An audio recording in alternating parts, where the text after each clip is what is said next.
All I'm saying right now is that if this is Ronald Araujo who commits this mistake and gets beating in the boxes easily, we are all spamming in the comments, Ronald Araujo out, we don't want this defender anymore, let's get another defender, let's change him. Because this is a clear mistake by Pau Cubarsí. Now look, I think that the reason why we're afraid to criticize other defenders is because we praise them too much. Pau Cubarsí is already a top defender. He's only 18 years old, and I think that for those reasons, we are sometimes too afraid to be critical of them, and we would much rather criticize somebody like Ronald Araujo because he's much older and he's had other mistakes. But at the same time, criticism can sometimes be beneficial for the players, and I think that this is a situation where we can use this moment to criticize Pau Cubarsí. He's extremely passive in this play, and he pretty much gives Levante the first goal. Now, sure, at the same time, this is a mistake by the entire defense. They messed up the offside trap. Great run by the left back, puts a ball in, and Levante get the first goal. But I think that it is in these moments where we must not be afraid to call out mistakes. Pau Cubarsí commits a clear mistake. This is his mistake, and at least to a goal by Levante. He's extremely passive. He has to be much more aggressive. Put your arms out. Do something. Make the attacker know that you're there. The crazy thing is that the attacker doesn't even touch the ball. He beats Cubarsí with a simple body feint. That simply cannot happen, especially inside the box. Be more aggressive, and we don't allow Levante to score that first goal. You know what the crazy thing about this play is? That not even the Levante players were asking for a handball. If you go back and watch the replay, the Levante Morales, he takes the shot. The ball goes wide, and he simply just puts his hands to his face. He does something like regretful, right?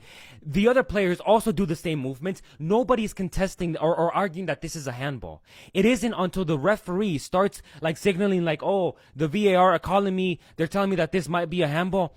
This is nowhere a handball. I'm sorry, like the only objective conclusion is that this simply cannot be a handball. And because if you're gonna be marking these, then you better be ready to mark literally every single moment that a player's hand touches the ball in any type of way in this entire season. Because I don't know how Balde can signal it more that he's trying to put his hands to his body and trying to move away from the ball. I don't know what more can he do to signal that. I don't know why Fernandez didn't acknowledge that. It is nowhere in his intention to ever touch that ball. His hands are not in an unnatural position. Pedri himself said that they were taught about this handball rule, but that they're so inconsistent. And this is one clear example. Fernandez not awarding this one, but awarding the one from El Clásico last season. It just makes absolutely no sense. There needs to be clarity. These cannot be marked. They simply cannot be marked. This is objectively never a handball. You simply cannot miss these opportunities. You train all week in the training ground, right? I get it. You make mistakes. But here you have a clear opportunity where you're 1v1 against the goalkeeper. You have all the time in the world. How many times are you put in this situation in the training ground and you easily think of, you don't mess up? He doesn't even shoot the ball correctly. He literally, when he shoots it, he like laces it and he skies it. By a miracle does this not go like 50 meters on top of the goal. He should be thankful that this hits the crossbar because at least it made it look cool. But other than that, this should end up in the back of the net. Like, he should be more composed. He should touch that and just simply place it on the bottom corner as you would in a training session. Maybe it's because it's a game, you have more pressure. Sure, I understand that, but this just has to end up in the back of the goal. You score this, it's 1-1, minute 36. Barcelona are no longer in a rush. Now, sure, the remontada probably wouldn't have happened like in the way that it did, but you just can't take those risks. This has to be in the back of the goal, and if Ferran Torres wants his opportunities, especially over Lewandowski, who's now coming back, he has to take these chances. You miss this, and you might mess up those chances of continuing to start for Barcelona. It's just the reality. Somebody better be ready to explain this opportunity that Levante has to me. How is it that Barcelona's defense was so passive in this entire first half? Everybody switched up in the second half. Magnificent. But in the entire first half, this is a great example of the type of Barcelona that we have to avoid. Their defense just sleeps. Somebody told them that they were playing a match because these guys were literally asleep in this play. How is it that there's two guys that are closer to the edge of the box? And then we have, like 10 Barcelona players right there, and somehow the Levante player gets that. That cannot happen. That could have been Levante's second goal. Were they going to beating us 3-0 in the first half? Barcelona's defense has to be much better. Ronald Araujo said, we want to concede less goals. Well, this is one of your examples where you can have an opportunity to show that you want to concede less goals. You feel me? We cannot let Levante get that shot right there. This could have been 2-0 and it would have been chaos for Barcelona had they gone 3-0 down in the first half. There's quite honestly no other words to say than that this is just a magnificent goal. Like, I wish I could say something more, right? But the honest truth is that this is just simply great to watch. Pedri shoots from, I don't know how far that is, maybe like 30 meters away, possibly more, I don't know. Maybe a little bit less. But even so, where he puts that ball, having all those players right there, a lot of people were asking for Fermin Lopez to come in because Fermin Lopez is allegedly the best shooter for Barcelona, but Pedri might just be in there for that contested because he shoots an absolute rocket. I mean, the first thought that came to mind was like, whoa, this reminds me of Valverde's shots from Madrid. Valverde has a good shot. Pedri just pretty much equalizing with him on that level. What an absolute banger by Pedri.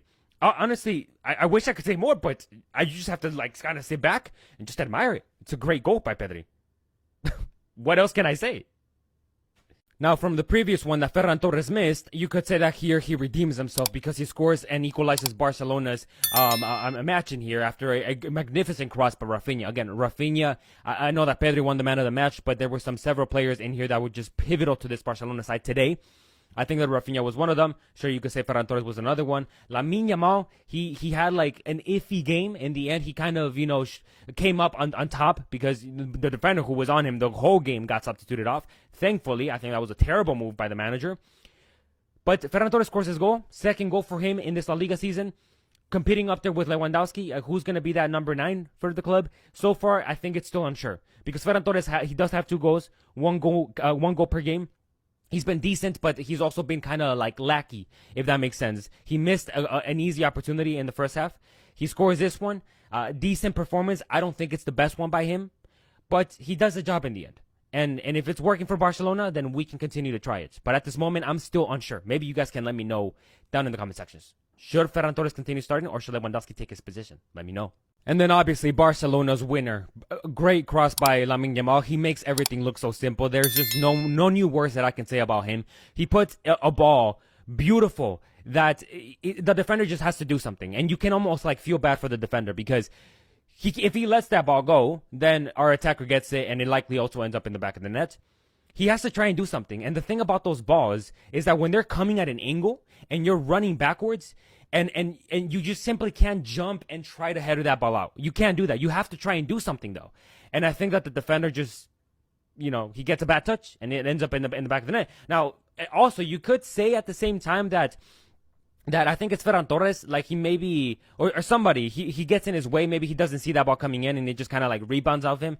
However you want to interpret that, you have to feel bad for him. But Barcelona get the winner. I think that Barcelona deserved to win this match. Levante played an amazing game, don't get me wrong, but they're just not at the same level, essentially. Barcelona won this match having played bad in the first half. They came up on top. Now it's 6 points for the club in the second match. We still have to wait for Real Madrid to play tomorrow. Atletico de Madrid dropped points today. Again, not a great start for them, but so far Barcelona's off to a good start. I'll say a good start because their first game was better. Today was kind of, but the remontada leaves a good taste. Good vibes. Culers, you guys let me know what you guys think down in the comment sections. Please, make sure you go to mass tomorrow. And have a wonderful weekend. Let me know what you think down in the comment section as mentioned, and God bless.